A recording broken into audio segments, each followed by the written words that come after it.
భూమికి ఎండలు బాగా తగులుతున్నాయా? సమ్మర్ స్టార్ట్ కాకముందే మా మీద సమరం ఏంటి? కనికరం లేకుండా కన్నర చేస్తున్నారు. మేము పోయేలా ఉన్నాం. ఒక జీవిని ఇంకొక జీవి చంపడం తప్పేం కాదు, అది నేచర్ సైకిల్.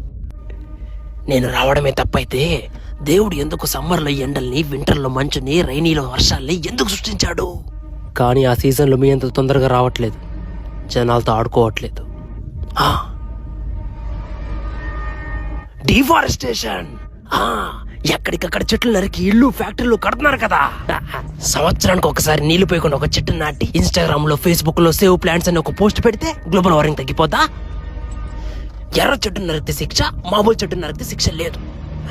ఏ ఎర్ర చందనం తక్కువగా ఉన్నాయి, మామూలు చెట్లు ఎక్కువగా ఉన్నాయనా? ఎక్కువగా ఉండడం మామూలు చెట్లు చేసిన తప్ప?